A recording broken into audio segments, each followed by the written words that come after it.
Breath on glass. The studio on Beaumont Avenue kept its own hours. It woke in the late afternoon when the sun had slid behind the high bay roofs of the machine shops, and it stayed awake into the small hours while the surrounding industrial strip went metal dark and quiet. Pipes in the walls clicked as if counting. Fluorescent tubes warmed and then settled into a soft, constant buzz. A compressor in the far room coughed once and then began its slow labor. Air for airbrushes, for cabinets, for the dryer that breathed on painted skin until color found its surface. Nico liked the sound of things that had a job. He unlocked the roll-up gate and let it climb with its measured chain rattle until it folded itself into its own box overhead. On a table near the sink, mugs sat upside down on a towel that smelled faintly of last night's soap. He set them right side up and counted without thinking. 1, 2, 3, 4. Counting calmed the part of his mind that remembered the way traffic lights at the corner sometimes went blank at 2 in the morning, frozen into a black square that held no instruction for anyone. He made the coffee no one drank, and he put a second jug of water in the fridge because the fridge had a way of failing a single bottle without warning, and he didn't like chance. The labeler, the small handheld printer they used for pigment jars and invoices, sat next to the register. He switched it on and printed a line to test the ribbon. The tiny motor whirred and offered a short strip that read the date and time in a staccato of block caps. Satisfied, he cleaned the nozzles on 2 airbrushes that sulked if ignored. When he lifted the cloth off the main table, last night's tape marks were still there, pale ghosts where skin had been, a rectangle boundaries had carved in the air. Mira arrived an hour after sundown, with the cold on her shoulders from a walk through unheated corridors. She always kept the front lights low. Let the eyes open gradually, she had said once, mostly to herself. She could move through half light, as if she had invented it. Her coat went on the back of the IKEA chair by habit, and she stood for a time with her hands on the top rail, looking at the clean table as if at water. She had the trick of speaking without words when paint was on her mind. When she did speak, the sentences came out soft and complete, as if they had rehearsed in the lungs. Any messages? Nico had sorted the mail and left the top sheet of paper under a small ceramic figure, one of the test maquettes from a charity event years ago. The figure's painted eye watched the printer, always silly. He slid the sheet toward her. 2 bookings moved, 1 added. There's an email from the city about ventilation checks next quarter, just a notice, and the pigments came. She looked up, and he raised the cardboard crate from behind the counter. A barcode winked. He peeled the tape along the seam. The jars inside were fat-bottomed, their labels typed with a font that was supposed to reassure you that the contents were scientific and safe. PX29 Ultra, PX31 Haze, PX00 Clear Base. He lifted one and rolled it in his palm. The liquid's weight moved with a viscosity that guessed at thickness, then changed its guess, as if the jar were arguing with gravity. Don't open yet, Mira said. We'll let them think about the room first. He had laughed the first time she said that, and then learned not to. She had a way of personifying materials that made them behave. She never said mix, she said introduce. She never said wash off, she said lift. When he had told her this the first month, she had frowned in a careful way and said, language changes the wrist. They set the room. Towels in stacks of 3 on the warmer, tape lines refreshed with a soft clap sound as the tape surrendered to the table and had to be rubbed to belong. The blue tarp on the floor under the main ladder was smoothed at the corners because corners offended the eye when they rucked. He liked that about her. She could make a corner honest without any speech at all. Models arrived in 2s for the first session, laughing, a little nervous. Nico had been on this side of nerves often enough to know how to make them into something useful. He handed mugs and nudged talk toward harmless specifics. He skipped questions about work and names and asked about meals instead. Had they eaten? Did they want toast? There was jam, the good kind, because food brought the body into the room in a way that nothing else did. The night went the way these nights usually went. Music low, no lyrics after midnight, white light on arms and ribs and thighs. Color introduced in thin layers that hid nothing and then everything. The airbrush sang its small private song. Mira's hand never shook. She took a pause, only to rethread a line of color the way a person threads a needle with their lips pursed in concentration. Nico managed the small economies. Warm towels when someone shivered, fans when someone ran hot, stools slid in when knees needed rest. Every gesture had a partner gesture because the body likes pairs. Later, after the first set of photos and the rinsing in the big sink that left a fog of warm water hanging over the table, one of the models stood longer than she had to with her arms raised, towel held off her skin, as if her body were not done being looked at. "Do you feel that?" she said quietly. Her name was Viv. He had read it on the release form and forgotten it, and then remembered like a word you misplace and then find in a pocket. Her forearms were crosshatched in old pale scars that had nothing to do with tonight. He looked at her hands and waited. He did not want to say, "What?" The pause made her say a better sentence than a question would have. "It's like my skin is fresh plastic, not sore." She made a small face as if searching for a phrase. "New on top and careful." "It'll ease," Nico said. It usually did. He had learned through other mouths not to dismiss sensations, but to set them in time. "Have tea, the warm towel helps. Just rest. You were holding still a long time."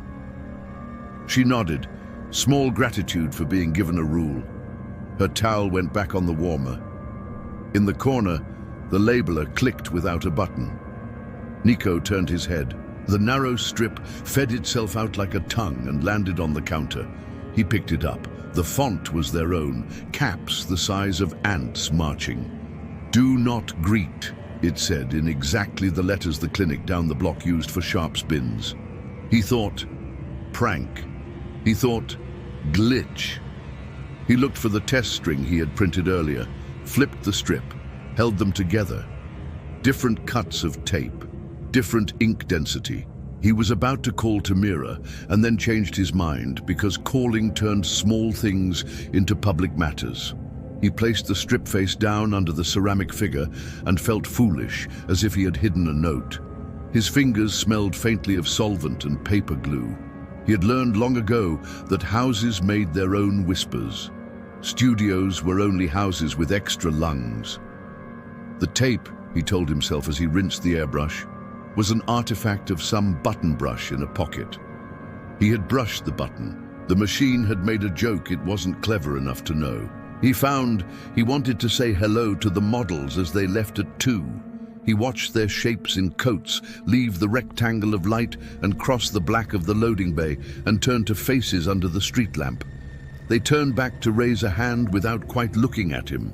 He raised his in return and felt, he could not help it, that the word greet had been half born in the room and was still in the air, unfinished, looking for a mouth. The second evening began with a smell. It was not a bad smell. It was the sweet edge of something faintly metallic, the kind of smell that glue leaves on your hands even after you wash them, like a promise to return. Nico checked the sink trap. He opened the cabinet and closed it. The fridge hummed with its usual soft authority.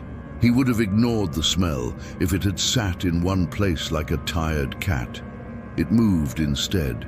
It was in the hall to the back bathroom, then at the foot of the ladder, then under the rack of mason jars that held cotton swabs like small forests. He sneezed twice and felt his ribs click in a way that made him imagine stairs. Mira lifted the new pigments from the box with a knuckle under the bottom, like a person lifting a sleeping child's head before adjusting a pillow. "I want to try an underlayer tonight," she said. "Barely there. Let the second layer sit on it like breath on glass." He held the jar while she decanted to the small cup. and a slow muscle in his forearm reacted as if to weight he could not quite see. When he set the jar down, the liquid inside found itself and settled. The label read PX29 Ultra, something with a blue he had seen before, only in cheap candies and cartoons of the sky. He thought he saw a dark thread in the jar move independently of gravity, then nothing. He told himself that looking at liquid for long enough teaches it to move. The first model of the night was a schoolteacher from the inland suburb to the south, the kind of person who spoke as if her words might be taken down, precise, carefully unastonished. She had brought her own robe, tied twice. She watched Mira paint her forearms as if she were watching someone clean a window in slow, careful circles. When the underlayer went on, the teacher's breath changed, a small intake at the lower ribs, unconsciously held as if waiting for something. She didn't speak. Mira finished the second layer over it, invisible until it was not. After the camera, after the click of the shutter that made everyone's face become serious, even if they were not part of the picture, the teacher sat with her towel and looked at her hands. "My wedding ring doesn't fit," she said, and held up her hand to show her bare finger. "I left it off because you said no jewelry, and now it is like the place where it was is holding me. Imagine that." She smiled and then lost the smile as if it had been placed on her face by someone else. A test. They laughed. "That was what you did. You laughed in rooms that held ladders and tarps and heat and were otherwise very calm, because laughing explained to skin that there was no threat." At 10, the labeler printed again. "Do not greet," it said, and then, in a second strip, "Do not touch." The second strip lay across the first, as if sleepwalking. Nico picked them up and carried them to the shelf under the register and slid them under the ceramic figure that never moved and could not act as a talisman even if asked to. He told himself he would check the Wi-Fi to see if the device could be picking up crosstalk from the building next door.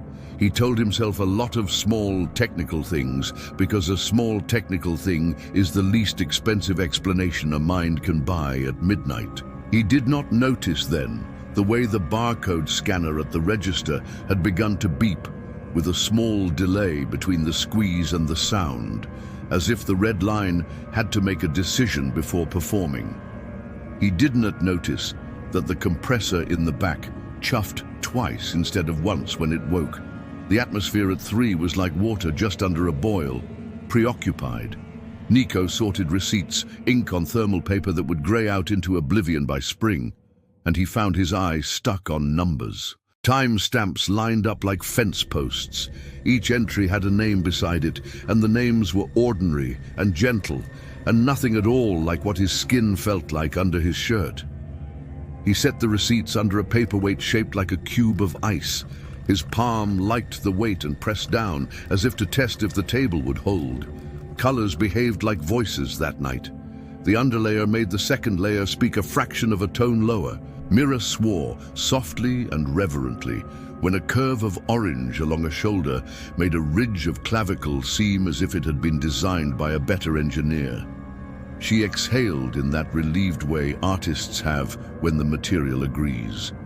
The model stayed still and became furniture, and then became people again when told to breathe. Only one needed to make a call. She could not get her thumb to persuade the screen to recognize her. She laughed, a crack in the air, and said, "It's like I'm wearing gloves." They laughed with her, the way you do when thin strangeness crosses the room on cat feet and you don't want to call it a name. The third night of the week was a public night, walk-ins welcome until midnight, and that always made the room harder to tune. Voices bring other voices. The air vibrates with a different music. A couple came and left when told there was a queue. A man from the auto yard across the tracks hung shyly at the door and then slid in and stood by the test boards like a person in a museum doing contrition in front of a small painting. He pressed his fingers together the way mechanics do when they have made clean hands but not taken the memory of grit out of the nails. He watched Mira paint, and the watching calmed him the way rain calms people who own tin roofs. At 8, the city sent a text alert, one of those mass advisories with no salutation, about a temporary closure on the block for a burst water main. No effect on our services, the text said, and then the map showed a blue line on the wrong side of the street. Nico went outside and looked. The road was dry. The industrial park beyond breathed out diesel and low bass from a warehouse club where the young became animated under lights. He stood there until the cold went into his shirt and then went inside to warm his hands on the mug that had become his mug without anyone saying so. In the sink, pigment tracked the stainless surface in thin veins toward the drain. He rubbed with the sponge and watched the color rejoin itself and then vanish. He found that it bothered him that the water did not change color as strongly as it should. It was as if the pigment preferred the metal and the metal preferred to give it away. Odd preferences. He set the sponge on the rack and counted to 3 before putting it back, a foolish ritual he did not know he had learned until he had learned it. Later, when the walk-ins ended and the last appointment of the night, a quiet dance student with hair pulled back so tight her forehead couldn't remember how to wrinkle stood on the tape rectangle with her ankles kissing. Mira did the underlayer again. "Just a breath," she said. "Nothing the camera will see. A ground for what's next." The airbrush sang. The dancer's mouth changed shape from neutral to working on neutral. He brought her a glass of water without asking, and she did not drink it. Her eyes moved as if tracking something that had not entered the room. He folded a towel and placed it near her hand. She did not take it. He realized he was becoming a person who placed objects where hands could find them when they remembered. It was not a bad job to believe in hands. The dancer's voice floated out like a line spoken on a stage that has been painted to look like street. "Is there a time limit?" she asked, not moving. Mira's brush paused. On staying like this." The dancer's lip twitched. "Just curious." "The skin breathes," Mira said, and then softer because authority needs company. 15 minutes, and we'll see." Nico wanted to look at the clock and did not. Time has a way of punishing people who stare at it for answers. He watched the airbrush pot fill and empty and fill again. He heard from the far hall the building's old water lines performing their old settling noises, pipes talking to themselves in thin clicks. He heard outside a siren pass along the freeway like a light dragging itself across a wall. At 10 precisely, the labeler printed a strip while Nico's hands were nowhere near it. He closed his eyes without meaning to. When he opened them, the new strip sat with orthodox neatness next to the keyboard. "Do not greet," it read. Below, a second line the device never printed of its own accord. "Served." He held both lines in his eyes until they felt like numbers. The paper's heat touched his fingers. He put the strip under the ceramic figure. He knew, suddenly and with annoyance at himself for knowing, that he would not throw it away. If there was a pattern, it showed itself in small increments like a staircase that reveals only a step at a time. By the end of the week, the underlayer was the layer. Everyone who took it wore a second self for an hour, and then for 2 hours, and then for more. They laughed it off because there were things to laugh off. Tightness that spoke in a polite voice, wrists that did not quite belong to hands when asked to turn, forearms that clicked as if memory ran down them like rain along a gutter.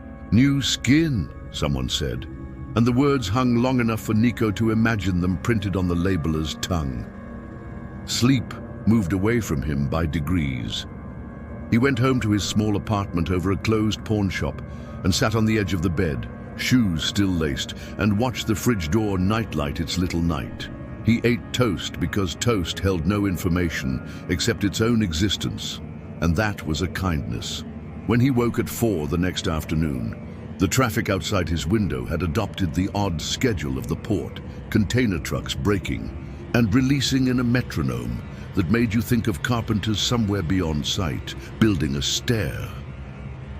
The studio absorbed him again and again. He wore the week like a coat that had known better weather. When he slept, paint behaved like a polite animal under his hands. When he woke, the city's advisory feed offered small red banners about lane closures and a sentence about a new ventilation mandate for industrial workspaces that applied to his building and the 5 adjacent. If anyone asked, they could say they had complied. Mira kept to her habits. She kept her hands soft and heedless of her own hunger until midnight, and then she ate an apple with a slow, useful attention that made Nico's stomach remember itself and hurt. She rinsed her hands in warm water longer than sanitation demanded and held them under the paper towel's mouth until they were just dry. Her fingertips chapped and healed and chapped again. He had the urge to hand her hand cream and did not, because certain offers felt like disruptions to the rare, consistent weather of the room. He did not tell her about the labeler. It shamed him, as if the small machine were a mouth misused. He told himself he would bring it up when he had a better way to explain it. He told himself a lot of things, and the things made a small, quiet fort inside him that he occupied with a kind of stubbornness that looked like competence. That Monday, the young influencer and her crew came. They wanted a time-lapse, a transformation, and then a product, a video no longer than a minute, for this and that platform, with a caption that tasted like sugar. They were not unkind. They were simply busy, and the word busy now covered all manner of gracelessness. Nico couldn't summon contempt for them. He had envied speed once. They signed the release with a flourish. The camera they brought made a cheerful chirp every time it thought it had witnessed perfection. "Theme?" Mira asked. "Stone," the influencer said, then smiled, perhaps for the room. "But soft? A live stone." "A live stone," Mira said. The words pleased her mouth. "We can do that." The underlayer went on. The influencer slowed her breath, whether by direction or accident Nico couldn't guess. The room made the sort of quiet that feels more like commitment than absence. Mira's colors darkened and found a patient shine. Not mall marble, not the sleepy gray of municipal steps, but something with a deepness that suggested weight more than color. Nico watched her eyes while she painted. They weren't rapt, they were practical.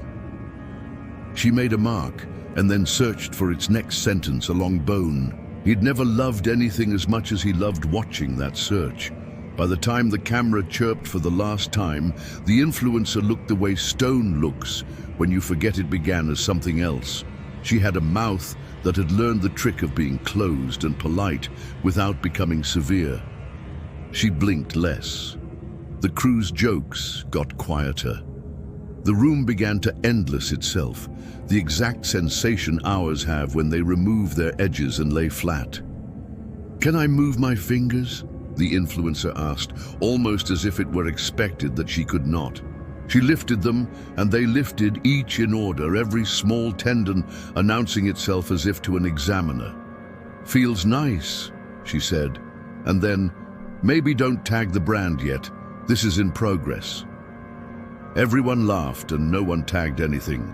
They went, and the room fell back into itself after the soft vacuum of their leaving. Nico emptied the coffee that had never fulfilled its promise into the sink and watched the brown go down in a slow whirl. On its way, it separated for a blink into 2 shades and then resumed. The model who had been a schoolteacher from the other night, the ringless one, texted to ask if she could slide by. She had found something she wanted to show. He answered yes, and then wondered if he should have asked what. She came with her hands in her sleeves. "I brought the ring," she said. She set it on the table and it rolled to a gentle stop, like gold usually does. Surprised at the world, too proud to say so. "I can't put it on. I mean, I can, but it sits wrong. It sits like it isn't mine. I was hoping here it might recognize me." Mira looked at Nico. There were conversations that proceeded with glances because words would trample the delicate skin of what was being asked. "Just your hands," she told the woman. "No color. I'll lift what's there." The teacher held out her hands like a person facing a faucet in winter, waiting for the water to become honest. Mira warmed a towel and laid it over the skin, as if handing a known burden to a friend. The woman closed her eyes when the heat touched her. The underlayer, if it was there, had no visible color. Still, when Mira wiped, it came off reluctantly, the way a story comes off your tongue when you are not done telling it. Beneath, the tone of the woman's skin seemed marginally fresh, a kind of new that made Nico think of a just unwrapped mattress, all wrong for skin and precisely right for something else. He said nothing. He had become proficient at silence. That meant he had noticed. The ring found its knuckle and refused to cross. They laughed because that was the use of laughter, and the woman shrugged and said maybe it was a sign and tucked the ring back into its carton and tied the carton with a small knot. She thanked them more than was necessary. He wanted to say something that would send her out feeling less like an experiment that had not produced a result. He said, "Come by any time," and the words were thin, but they had the advantage of being true. That night, the labeler printed 3 times, one after the other. "Do not greet. Do not touch. Do not run." He collected the strips with an efficiency that felt mean. When he bent the little drawer for the ribbon with his thumbnail, the ribbon looked fine, and the cassette smelled like wax and faint metal. He unplugged it. It printed one more strip without power. Served. He put the device in the drawer and closed the drawer and placed a mug on top of it, as if to seat something that had not wanted seating. He caught himself pressing his open palm to the studio door on the way out and holding it there until the cool bite of the metal transferred to his skin. It felt like placing a hand on someone's forehead who had promised they were fine and then deciding, out of politeness, to believe them. Sleep, the good kind, left him. He ate at odd hours and then forgot he had eaten. There were receipts on his counter that described food he did not recall. He became cheaper with words. He began to hesitate at greetings on the street, just long enough that strangers could mistake him for unfriendly and put their eyes somewhere less demanding. He read the city's feed more than was healthy. Notices about a recall on industrial resin binders, the suggestion that solvent disposal units be audited before the week's end, a little square about a film festival that had been cancelled because the air in one of the century-old theatres could not be counted on to remain fresh in a way the new ordinance demanded. He wondered if he had become ridiculous. He answered that he would rather become ridiculous than be caught unready by a feeling that had given so much notice already. On Thursday, Mira called him into the back room. She was seated on the stool by the grinder, elbows on her knees, eyes on her hands as if hands contained text. "Do you think the underlayer is doing something?" she asked neutrally, as if asking about inventory. "To the skin." He kept his tone loose because tightening made the room smaller and rooms like this needed their size. "Yes." He waited. The compressor clicked like an insect behind the wall. He smelled oranges from an old wipe that someone had left on the edge of the sink. "It makes them slow," he said finally, "but they unslow until they don't." Her mouth learned a line that included the word yes without saying it. "We should stop until I hear back from the supplier." He nodded, and then, because he had become insane enough to be protective of the room's small sense of continuity, he said, "We'll switch to the old set tonight, the ones we know." She looked tired the way objects look tired, a kind of honest lack of shine, not dramatic. "No underlayer," she said, and then, as if humoring air, "We can go soft." Soft did not matter. The bodies that came seemed already prepared for a different way of being. They stood still too easily. They offered wrists the way a person offers a cup at a faucet. They listened to instructions as if instructions honored them. "You're quiet," a man said to Nico during cleanup, not unkindly. "Late week," Nico said, and handed him a towel. Feels like the air got thick in here. The man laughed. Someone's making soup. Ventilation's fine, Nico said, more sharply than he meant. He took the statement back with a shrug. That night, in the gap between midnight and 2, he decided to watch the models' faces when they saw themselves in the bathroom mirror. He tucked into the hinge of the hall where he could see a sliver of the sink and the mirror above it. It was not good behavior. It belonged to a kind of need he did not particularly like in himself. He did it anyway. Each model did the same thing. They stepped into the light and met their own eyes with a practiced tolerance. They decided to practice liking themselves, and if they had no practice, they practiced practice. They lifted their hand to touch what the paint had done and stopped before contact, as if a rule had been written in small letters along the door jamb. Do not greet the picture with your hand. They shook out their fingers as if shedding drops of water, and then, having performed a small ritual that released them from judgment, they breathed and returned calmer to the room. He saw one mouth stretch, briefly, wider than a mouth would like, and then remember itself. He could have been mistaken.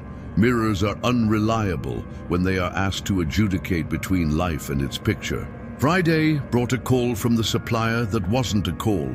It was a voicemail left at an hour when nobody could answer. The voice belonged to a man who had lent his sincerity to many voicemails. He used the words precautionary and investigate and low likelihood and periodic check. He did not say recall. He did say that some lots had produced a mild tightening sensation that resolved within hours. He asked them to check lot numbers against an attached PDF. He pronounced PDF as if that made it kinder. He suggested halting active use of affected lots pending further communication. He said thank you in a way that meant, this is not precisely my fault, but I am connected to it by one ligament. Mira printed the email. The laser printer offered pages warm enough to think of summer. The lot numbers were long and unappeased by the eyes. They compared. The jars on the shelf wore tiny serials in a font so fine Nico had to photograph them and blow them up on his phone, an indignity he had come to accept as part of modern life. 3 matched. 2 were adjacent in sequence to lots not on the list. They looked at each other and did the math that either indicts or acquits. They stopped being a studio and became, for 30 minutes, a place for not using certain jars. Okay, Mira said, and put those jars into a box and closed the lid without tape, as if leaving them air would keep them good. We go old, no underlayer, just what we know. He nodded and opened the drawer where he had put the labeler. When he lifted the drawer, the mug on top of it came with it briefly, as if indecisive. He took the labeler into the light and turned it over. The casing was warm, the way a thing is warm when it has been under pressure. He set it on the counter and did not plug it in. He left it there like an animal that had been restless and had finally been given a place to sit. The models that evening came from the mill town upriver, where a textile shop had closed without closing and kept the machines humming for 2 weeks while a committee decided how to shut them down properly. They brought with them the smell of wool, not wet, but not dry either, and the good manners that come from being watched while you do work that could go wrong.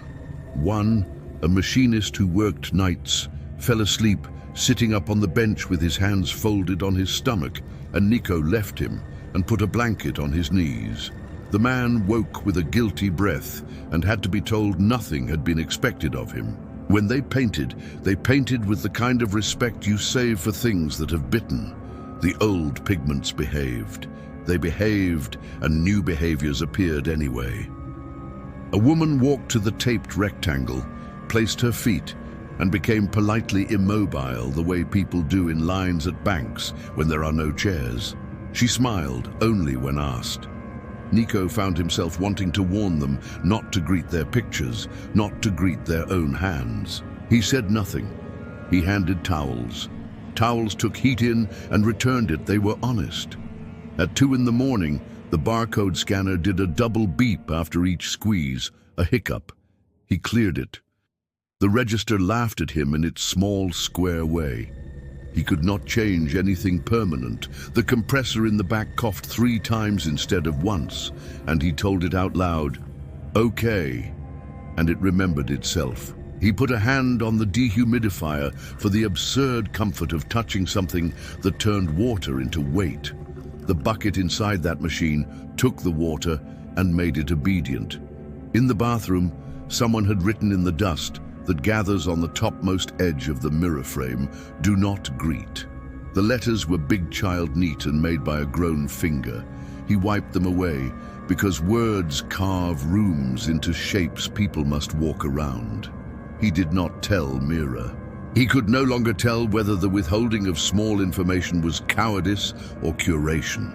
He took the towels from the warmer and stacked them in 3s. Saturday noon, they closed. It wasn't planned. Mira looked at Nico as if a thought had tapped her shoulder and she had finally decided to turn around. "Let's be shut for 2 days. I'll email the list. I'll say..." She paused. People who respect language often pause as if asking permission from a sentence.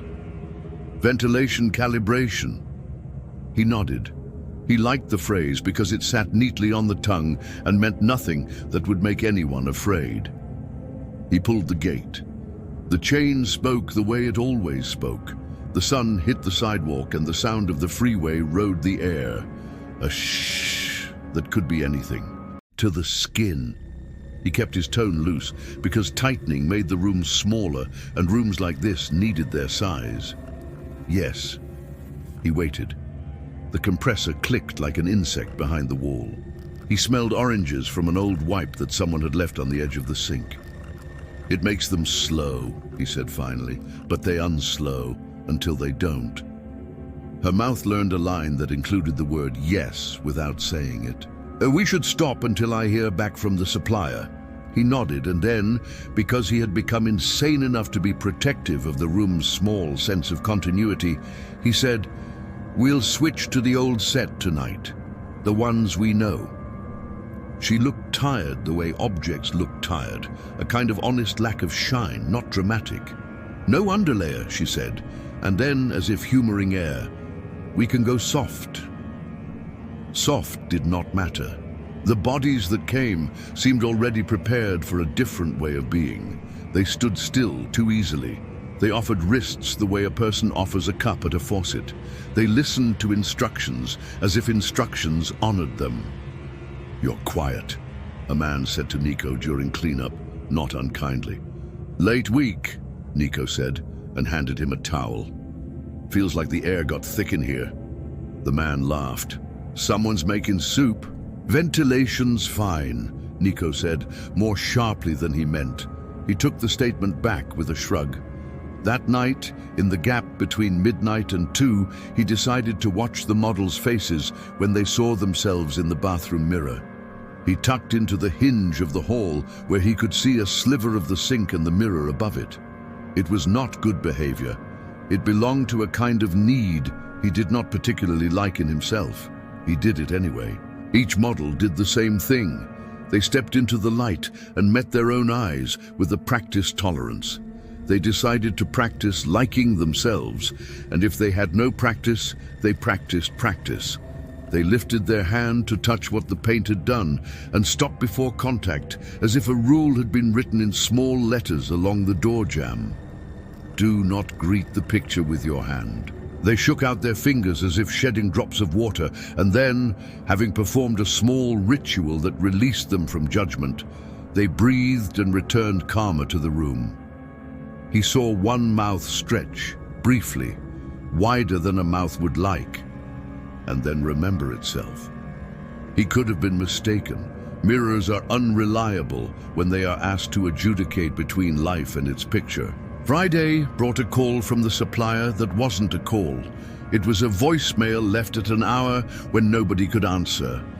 The voice belonged to a man who had lent his sincerity to many voicemails. He used the words precautionary and investigate and low likelihood and periodic check. He did not say recall.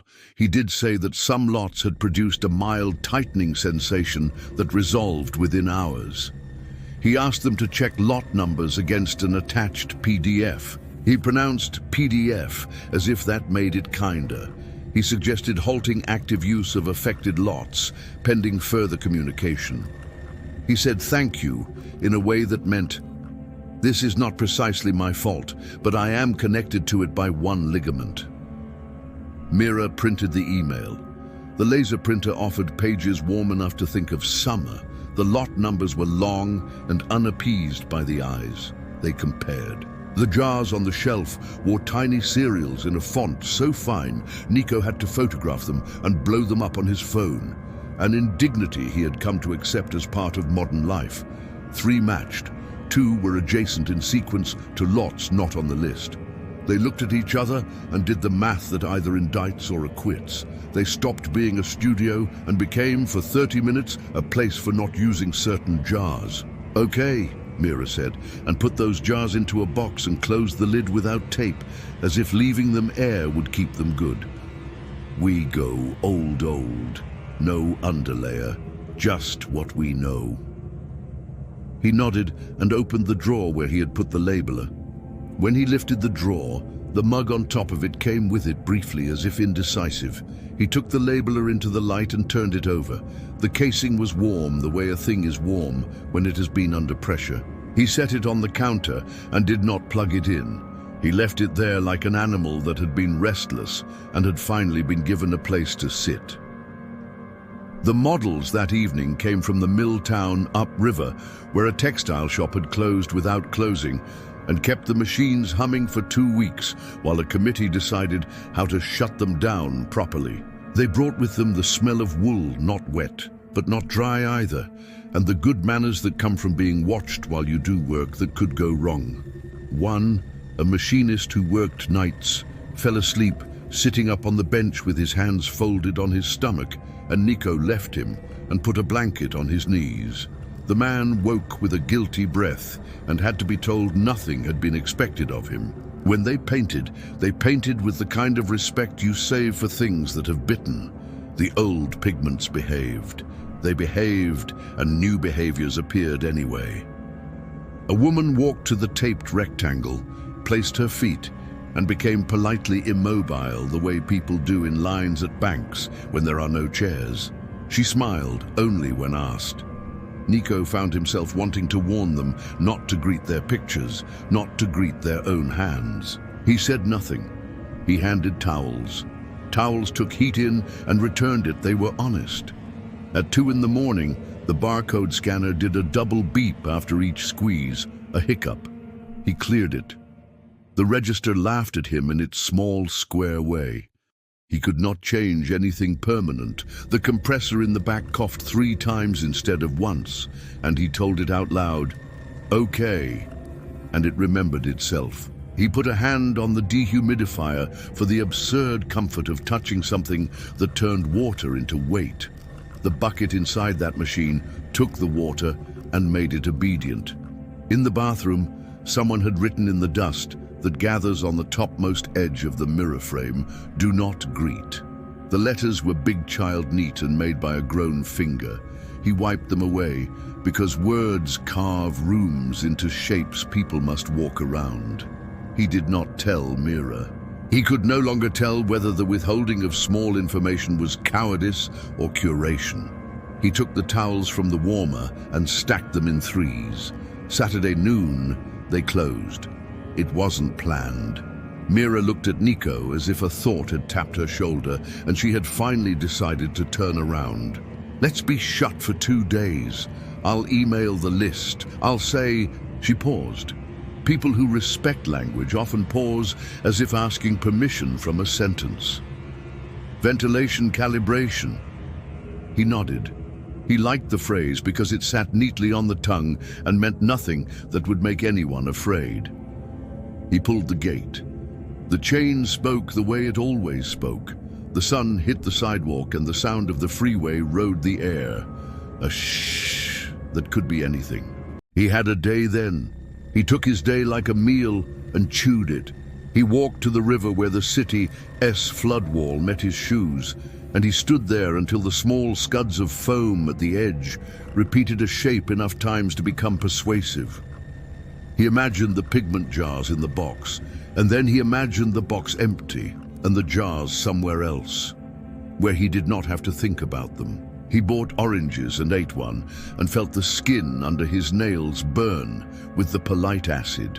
He took a bus to the north where a market sold thrift goods, and he passed a shelf of old labelers and laughed at himself, and then bought one and threw it away before he even got to the door, because you cannot keep a joke if the joke has been on you. He slept badly with the embers of the week under his ribs. At 4, the fridge clicked, and the click sounded like someone showing their teeth. He got up and pressed his palm to the door until the cold eased an itch in his skin that had no itch at its center. They returned Monday with light off and voices low, as if entering a church that had not asked to be called that. Mira lit one station and wiped it again, absurdly, as if to tell it that wiping would continue to be the law. Nico made the coffee no one would drink. 2 towel stacks made small pyramids that did not aspire to be anything else. The labeler sat in the drawer with the mug on top of it like a brick on a gun. They worked without models for an hour, cleaning tools that did not need cleaning, tightening caps that would have sat without tightening forever. It mattered to do it. It mattered for no reason. At 2 in the afternoon, earlier than they usually took bookings, a call came. The voice on the line belonged to a man who had not enjoyed asking for anything in years and had chosen this day to practice. He explained that his partner had not come home after a shoot on Friday, and would Nico know if they had overbooked, and perhaps a session had run late, and perhaps a phone had been left unplugged where reception was poor. "We shut Saturday," Nico said, and then carefully, because carefulness is the seatbelt of language, "What does your partner look like? We see a lot of faces." The description was precise enough to remove hope that any other person could be substituted. He said the name, and Nico saw the ring on the table rolling to a stop. He did not say, "She came here." He did not say, "Stone." It felt like turning on a machine that had never been turned off. He said instead, "We'll check with Mira. Can I take your number?" He took it with a pen that had decided to skip and then write its way back into efficiency. He hung up and looked at the table and watched a rectangle of light move along its edge like a small, clean animal. Mira had heard enough words to understand the conversation without hearing all of them. She pressed her lips and looked toward the bathroom, as if the room were a person with an opinion it might reveal if asked kindly. He found he could not stop imagining the influencer standing where the ring had sat, and the stony patience on her face, and the way the underlayer, the breath on glass, had become the glass. He imagined her going home as she was, and finding home resistant to her new edges, and then choosing a different home. He had to stop this. He had to stop his own ridiculous mind. At 5, the scanner beeped without being pressed. It made one beep, and then, after a long pause, a second. He walked to the counter as if he had something to sell. The labeler in the drawer woke like a cat and fed itself a strip through the tiny mouth. He lifted the mug without wanting to and looked. "Do not greet." He placed the mug back on top of it like a lid. He understood the instruction the way a person understands a superstition, as if the law were binding simply because it had been made. He took it personally in a way that suggests the world is a stage, and all doors asked to be opened by certain hands and not others. He left the room and went to the stairwell and sat on the 4th step up. He put his head against the cold railing to take its temperature. He breathed. The stairwell's light hummed. He heard a distant siren decide the next block did not require it and go quiet. At 7, they decided to open. They put an apology on the door in plain language. A young couple who had not learned yet that apologetic doors usually mean wasted nights waited until Nico opened anyway. They had booked a month ago. They wanted colors in rings, concentric like the years inside tree trunks. "Marking time," the man said. He was proud of the phrase, and it was not a bad one. Mira painted no underlayer. The rings sat obedient on their torsos like topographic maps, erased of all text. When she finished, both of them stood as if waiting for a cue that did not come. "You can move," she said. They moved. He watched them move and realized he had come to expect something else. He wanted to cry for a second, with the relief of ordinary things working as advertised. He handed them towels like gifts. They took them with gratitude that belonged to a different night, and he chose not to notice. After they left, the studio emptied itself of tension in the ordinary way humans cannot see because they participate in it. The sink gave small testimony of use. The fridge hummed like a song you don't love but would not dismiss. The neighbor 2 doors down tried a motorcycle ignition, failed, laughed. All evidence suggested an ordinary room. Nico went to the box of jars and opened it. He lifted the PX29 and the PX31 and looked at their lot numbers, meaningless except for the PDF that had put bold around certain sequences. He placed them back. He lifted the PX00 clear base because the label had no warning attached to it at all, no word beyond base, which is the friendliest of words. He closed the box and looked up and saw himself in the dark gloss of the cabinet door. A person with dry hands, a week sitting under his eyes like a book left too long on a shelf, so the dust prints the title on the wood around it. "Do you feel watched?" he asked the air, with so little humor that the fact of him asking it made him wonder who he thought he was. He heard nothing knowing in reply, only the compressor little cough. So he picked up a towel and folded it and unfolded it and folded it again. He stacked it with 2 others in a way that made a low, warm mountain and placed his palm on top. Heat moved into his lines the way water makes its half maps on a dry walkway after rain. The breaking point arrived without ceremony in the form of a man who did not want to be painted and wanted to have something to say about it anyway. He wandered in and pointed at a photo in the book. One of Mira's earliest works, a torso turned into a map of rivers and cities that had never existed. He asked, not unkindly, whether any of this came off. "People at work," he said. "They'd have opinions." "It lifts," Mira said. "We use food-safe binders, warm water and a towel." He looked around as if trying to find the towel that would erase the evening he had not yet had. He looked into the bathroom and saw his face and made the face men make when their reflection assures them they are themselves and perhaps could be improved, but not fundamentally. "Okay," he said, and left without buying anything. His leaving was larger than it should have been. The door's quiet didn't quite catch. At 9, the teacher came back with her ring again, because some stories want the same ending until they are given no ending at all. Nico tried humor because humor had saved him in other rooms. "We should sell you a subscription. Tuesdays, we retry the ring." She smiled lightly and put the box on the table and folded back the tissue paper as if making a small bed. "If it sits, she said. "It doesn't have to be mine. Sometimes things can just be on a finger and not claim it." Mira warmed a towel. They did the ritual they had made without having meant to. The ring did not sit. The teacher laughed with a tired angle in her mouth, the angle of a person who has taken a day off to do 2 errands and failed at both, and said, "All right," and then, "Thank you," and left with the ring. He watched the empty place where the ring had been until the light moved and erased the circle. He went to the bathroom and looked at the mirror as if it were a person he wanted to know less about. The top edge had collected dust again with insultingly fast efficiency. He reached for the cloth and then stopped because the dust had arranged itself into letters, not printed by a finger this time, but settled into darker and lighter bands at the edges of a line something invisible had dragged. "Do not greet." He felt the human urge to obey the thing you are told, just to see what happens. He wiped it anyway because the command had chosen an unkind voice. When he went back out, the studio had reassembled itself around the next appointment, a florist from the coastal hamlet who spoke with the careful affection of someone who used her hands on fragile living things. She took the old colors and the room softened around her.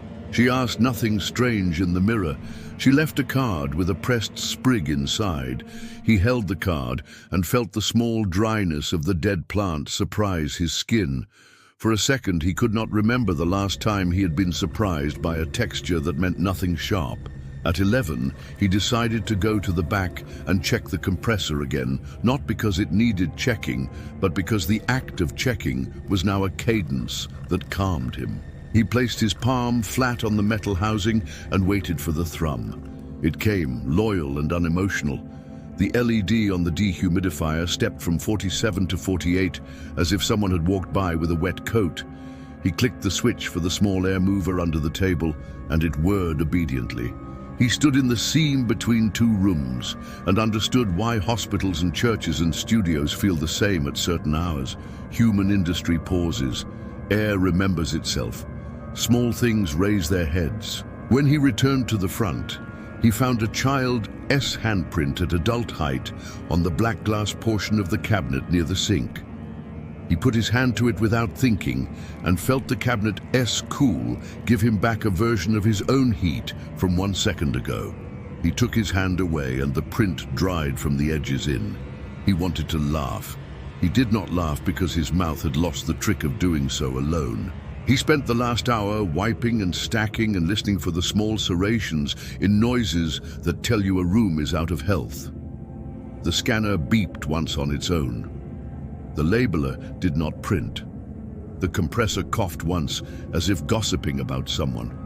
The fridge chewed the night with its careful teeth. He put his hand on the table to feel the table's temperature and found under his palm warmth that had come from nowhere he found acceptable. He kept it there and felt nothing else happen. Heat without story belongs to everything. He turned off the lights one by one. They popped and the room relaxed, shoulders down. He locked the gate and heard the chain take the gate's weight like a good friend. He walked out onto the freeway where the concrete carried sound the way a shell carries sea, and he understood why people want to talk to walls. He went home and warmed a towel in the dryer and placed it on his own forearms and fell asleep like that, arms over his eyes, as if to keep a bright morning from waking him, although morning had learned to be very gentle with him. On Wednesday, a gallery curator from the Arts Center asked if they could rent the studio for an after-hours event. A demonstration, a small attendance, no flashes, minimal mess, a stipend. Mira looked at Nico, and the two of them said no, with the variety of pause they had developed. The curator tried a few other words. She said community and access, and she used Mira's name with the kind of hand on the back of the neck tone that tries to get you to turn your head. They said no again. No became briefly a warm towel in the room, and the room liked it. The influencer's partner called again, voice less careful now. He asked if they had seen anyone loitering Friday. He asked if they had cameras, because sometimes small acts of surveillance save a life. He said his partner's phone had pinged in an area near the river and then gone dark. He said he did not trust himself to think straight. He said thank you and hung up without Nico having been able to say anything that could cushion anything. Nico stood with his hand on the paperweight, pressing it into the receipts, and waited until his hands stopped wanting to do something and accepted that they could not.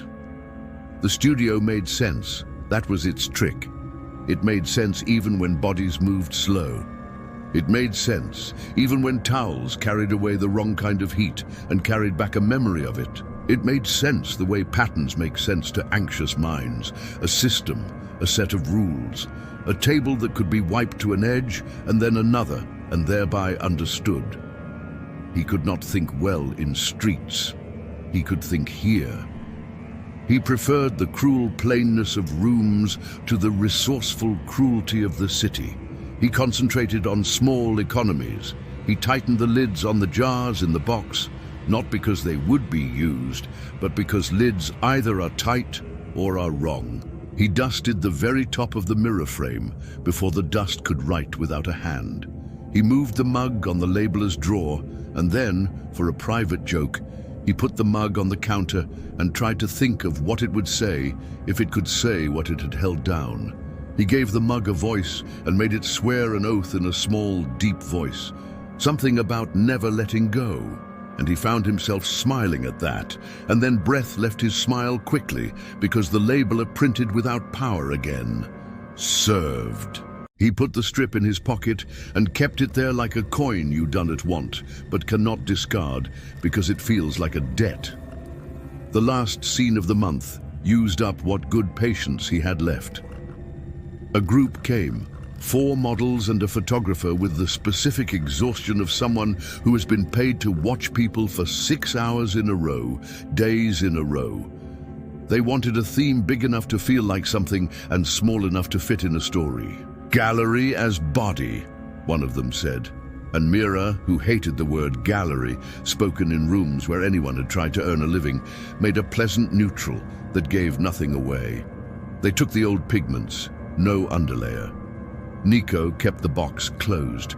He watched the models become flat planes for an hour and then begin to look like people an hour later, the old rhythm. Then he saw something he hadn't seen, color sliding, no, not sliding, investigating, one model's shoulder, a slow eddy like a teaspoon, stirring a cup of tea that no one held. He waited, counted, gave it room to become a little story, and then blinked hard. The shoulder was still, his eyes watered.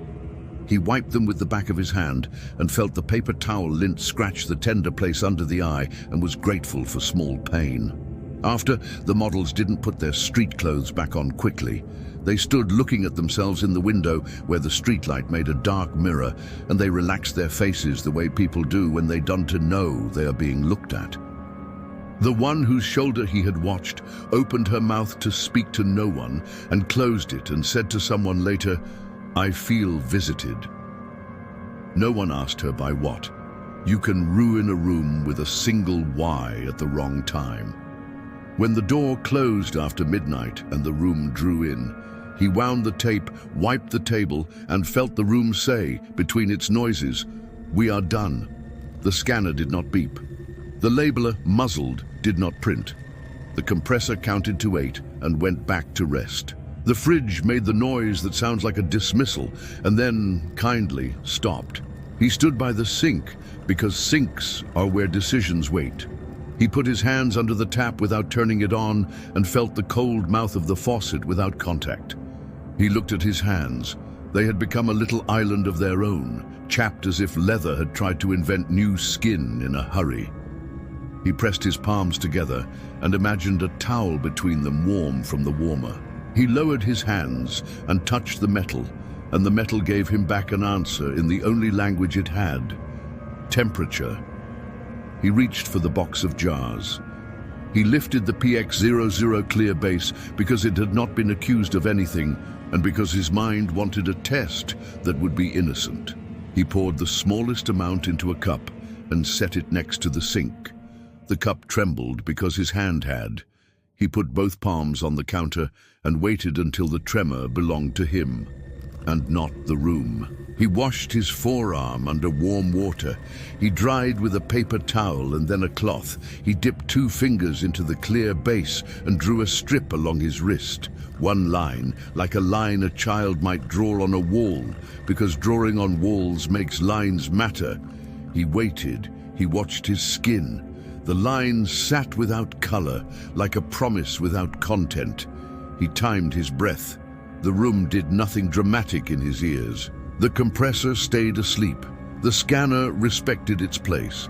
His skin tightened along that line by a hair, the way skin does when it dries after warm water, new, attentive.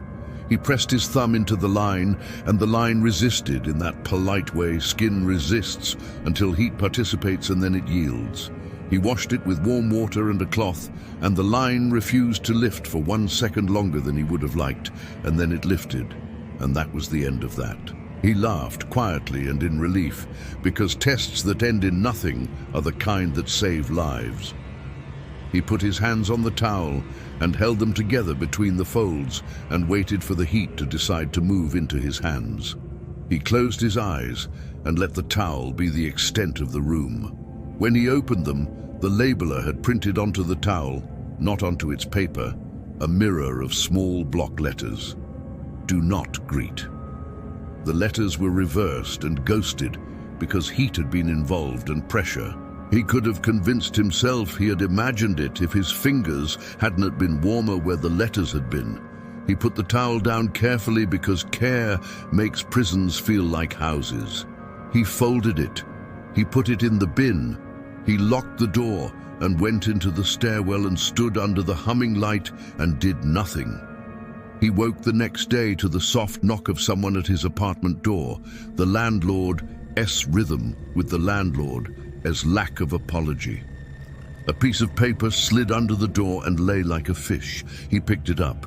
The city had decided the building needed an inspection of ventilation per its new ordinance.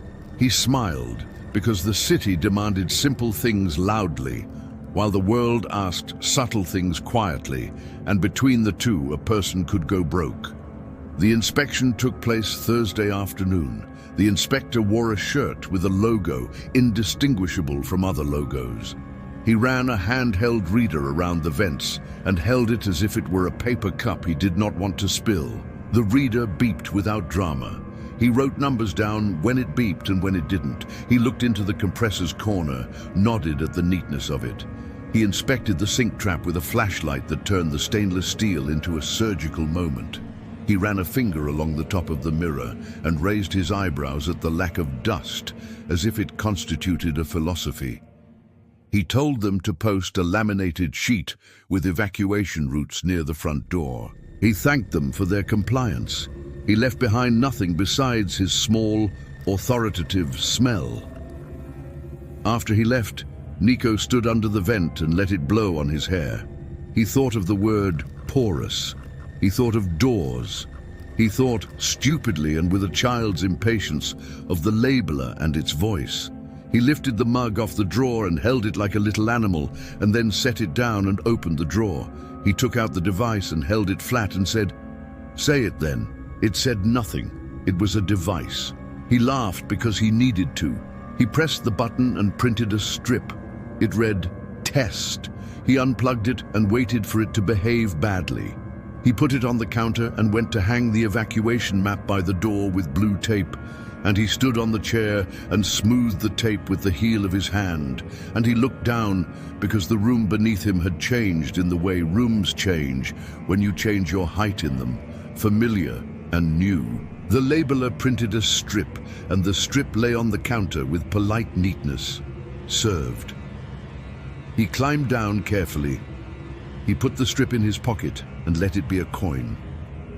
Friday, as if to test whether he had learned anything, the man from the auto yard came back and asked to be painted. He wanted to be made into something inhuman, his word, and then he wanted to watch that inhumanity go away. Like making a mess on purpose and then cleaning it, he said. Like a good day in the bay when no bolts strip. They did what he asked. He looked wrong and right. He looked wrong in the way that makes you feel grateful that wrong can be art when it wants to be. He smiled in the mirror at the wrongness, and then the smile slipped, and he met his own eyes, and his mouth fell into seriousness, as if seriousness had been his natural state and the smile a rented thing. He took the towel and moved it toward his shoulder and stopped, and Nico remembered the dust letters and wanted to slap the towel from his hand and found himself holding his own wrist in his other hand, as if his hand had become someone else, and needed supervision. The man lowered the towel because something in him had decided to wait, and then he laughed and touched his shoulder with the edge of the towel and wiped. The color lifted with the stubbornness of a child asked to leave a party. He wiped again, and the room remembered how to be a studio instead of a corridor between places. Nico drove home with both hands on the wheel and watched the traffic lights choose the next color with their usual fearless arbitrariness. His phone lit up on the seat with a notification he didn't to want that included a map with a blue circle that could have been anywhere.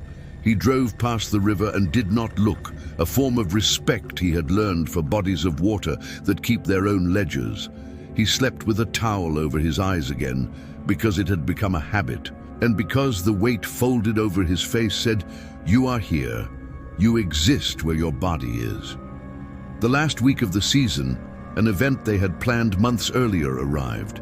A quiet showcase with a dozen small works and a survey of process, how paint met skin, why anyone would choose to cover what the world already demanded they reveal. The list of attendees had been small by design. The room was designed for conversations that sit politely beside bodies and do not climb them. Mira rehearsed sentences for the talk in a notebook. She moved words like chairs. She scratched a line and reshaped it, then smiled, then crossed it out. "I can say the word incarnation without being hit," she said to Nico, amused. "I might, even." The models came early and left late. They brought relationships and jobs and complicated cheeks. They stood on tape squares and then wandered in robes to look at each other in the way people do when they have taken their clothes off poetically and would like reassurance that the poem is legible. Nico kept a soft vigil by the labeler. He had placed it on the shelf like an object in a still life and dared it. It behaved. He kept his ears open for the scanner. It obeyed. He kept one hand on the compressor, S, switch, even though nothing about any of this could be stayed with a switch. The talk happened. People's hands loosened as the words moved their shoulders. Mira went quiet at the right times. She let the room think. The towels in the warmer gave off a smell that could have been bread if you had come in hungry and misremembered which door was which. She finished with a sentence so ordinary it was a blessing. "Everything we put on comes off," she said. "That, to me, is where the courage hides." Nico handed out drinks. People performed the messy dance of how close is close. They stood too near and then corrected and smiled as if to say thank you for the correction.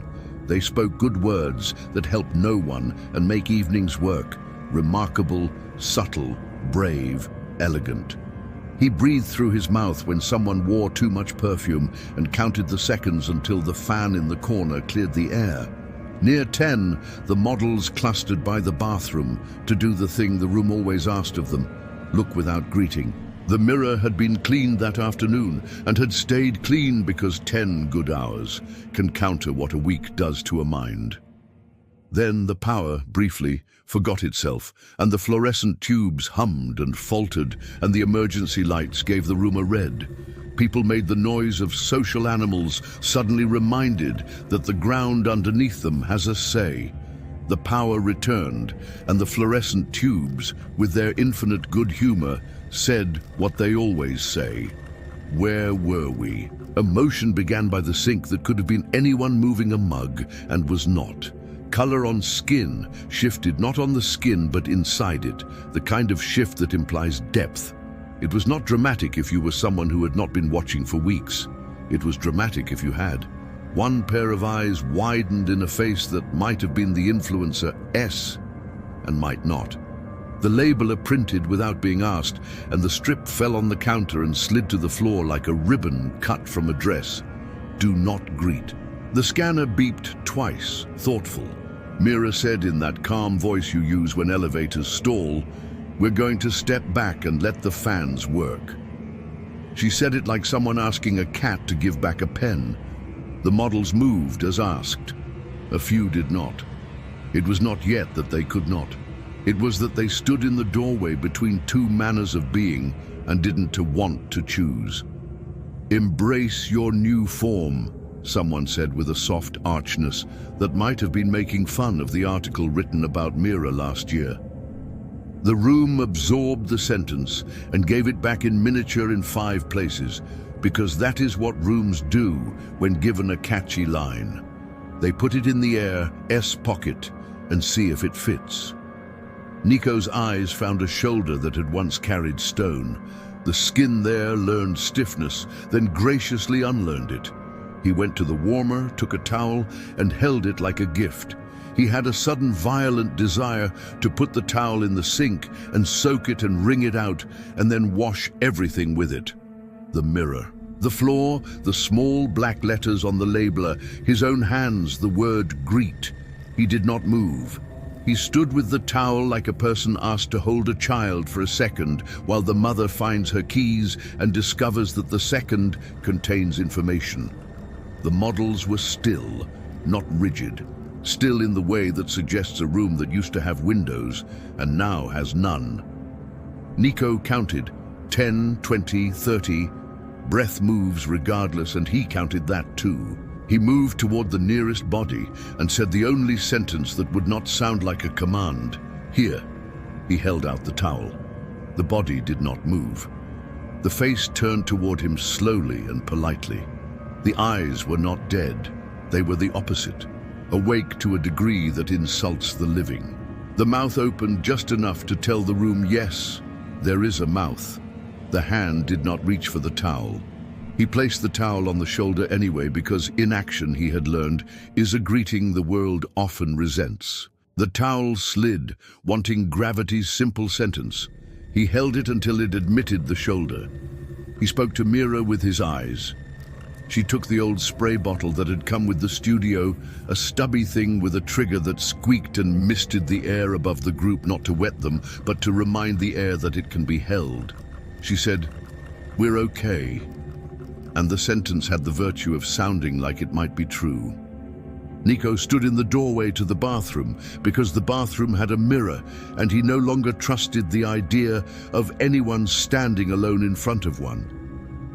The mirror reflected the room in that wide, steady way mirrors have. He watched the room watch itself. The fluorescent tubes buzzed with a light that could not have happened anywhere else. He realized for the first time that light had a sound that varies by room. The event ended. The room became only itself. People left with voices arranged in brightnesses appropriate to doorways. Someone cried with their mouth shut and was not noticed because their hands were in their pockets, like a person ready to walk into weather. Mira moved in the small, precise ways she always moved when putting a room to bed, and Nico did the same beside her, their motions making a soft duet that had learned itself years ago. They folded towels and wiped stainless and hung cords and turned knobs to zero. The last thing of the night was the mug on top of the drawer of the labeler. He lifted it and put it in the cupboard. He opened the drawer, took out the device, placed it on the counter and said, "Because a man can be broken by holding back the wrong words, all right?"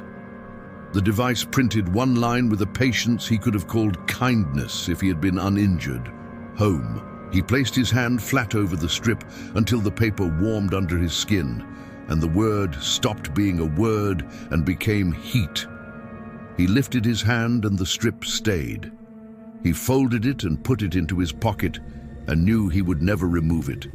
The way you know you will not stop checking the stove when you leave a room even after you find it off. He slept, and the studio slept, and the city posted no advisories the next day, because cities are only sometimes connected to what happens inside them. The supplier sent an email saying they were recalling 2 lots, not including theirs, but to discard any product that seemed to produce the sensation of tightening that does not resolve promptly.